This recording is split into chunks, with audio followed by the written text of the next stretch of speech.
안녕하세요. 20대 후반 회사원 김입니다. 최근에 교통 관련 업무를 시작하게 되어서 해당 분야의 전문 지식과 역량을 강화하기 위해서 도로교통사고 감정사 자격시험의 준비를 시작하게 되었습니다.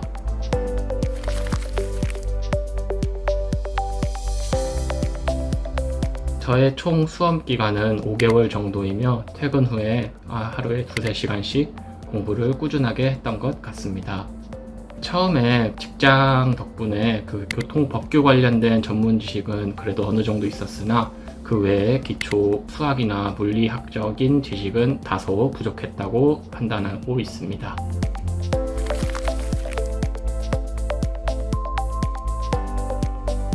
저는 2024년도에 합격을 했는데요. 1차 평균 95점, 2차 주관식 86점으로 나름 수월하게 합격을 했던 것 같습니다.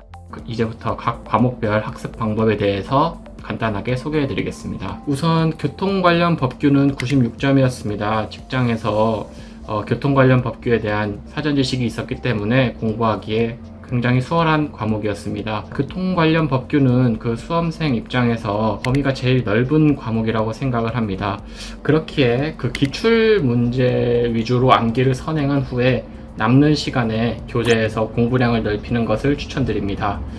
개인적으로 과목 자체가 재미없다고 생각하기 때문에 집중이 되지 않을 땐 강의를 반복해서 듣는 것도 좋은 방법이라고 생각이 됩니다. 그 다음으로는 교통사고 조사론입니다. 교통사고 조사론은 100점으로 점수가 가장 높은 과목이었는데요. 교통사고 조사론은 처음 듣는 단어들에 대한 이해 위주의 공부를 먼저 하신다면 책을 반복하는 회독 속도가 가장 많이 빨라지는 과목이라 생각이 듭니다.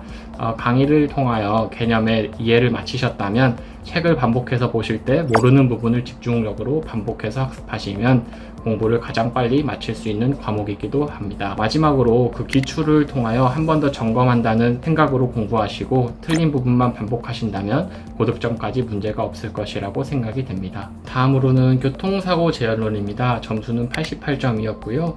교통사고 재현론은 운전자라면 기본적으로 알고 계신 부분들이 많이 포함되어 있어서 공부하기에 처음에는 수월했던 것 같습니다. 하지만 교통사고 재현론부터 계산 문제의 시작이 있기 때문에 2차 대비를 동시에 한다는 마음으로 꼼꼼하게 공부했던 것 같습니다. 하지만 차량 운동학에 비하면 계산 문제들이 다소 쉬운 경향이 있습니다. 차량 운동학으로 넘어가기 전에 계산 문제의 워밍업 정도라고 생각하시고 공부하신다면 좋을 것 같습니다. 또한 교통사고 재현론 같은 경우에는 교재에 나와 있는 개념만 공부하셔도 기출문제를 수월하게 풀 수 있기 때문에 기본 교재와 강의에만 충실하시면 되는 과목입니다. 그 다음으로는 차량운동학입니다. 점수는 96점이었고요. 차량운동학은 처음에 기초 개념이 없으시다면 접근하기에 까다로운 과목이라고 생각이 듭니다. 하여 처음부터 교재 및 문제에 접근하기보다는 기본 강의를 2-3회 정도 회독을 하면 문제를 푸시는 데와 교재를 읽는 데 조금 도움을 먼저 받을 수 있을 것 같습니다. 또한 2차는 주관식 시험이 있기 때문에 2차 대비를 동시에 한다는 마음가짐으로 계산 문제를 꼼꼼하게 풀이 과정을 적는 연습을 많이 했습니다. 공부를 하시다 보면 기본 공식들을 자동적으로 익히게 되는데요. 기본 공식들을 언제 어디서 적용할지를 중점을 두고 문제 하나하나에 접근을 했던 것 같습니다. 그 다음으로는 2차 시험입니다. 2차 시험 같은 경우는 86점 받았는데요. 저는 2차 시험이 이 자격증 시험의 당락을 결정하는 가장 중요한 시험이라고 생각을 합니다. 일단 문제의 난이도를 예측할 수 없었으며 해당 연도마다 처음 보는 유형들의 문제들이 나오기 때문에 준비하기에 가장 까다로운 과목이지 않을까 싶습니다. 우선 2차 시험은 앞에 1차 시험들의 개념을 충분히 이해하고 공부하셨다면 50% 이상은 준비가 되었다고 생각을 합니다.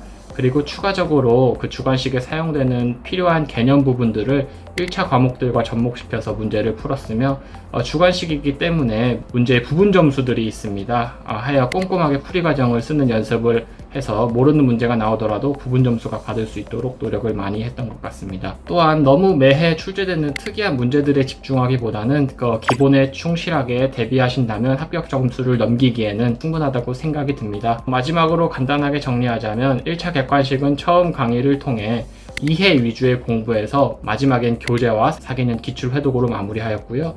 2차 주관식 대비에는 모범 답안들이 나와 있는 풀이 과정을 쓰는 연습을 많이 반복하였더니 합격에 큰 도움이 됐던 것 같습니다.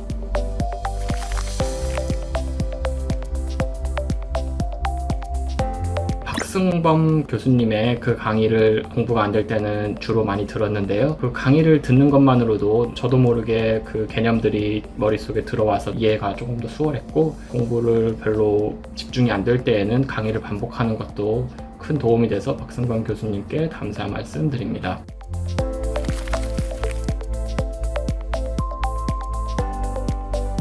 저와 같이 직장 생활을 병행하며 수험 생활을 하시는 분들은 쉽지 않겠지만 꾸준히 노력한 만큼 중요한 것은 건강입니다. 건강도 챙기시며 공부하시면 좋겠습니다. 파이팅 하십시오.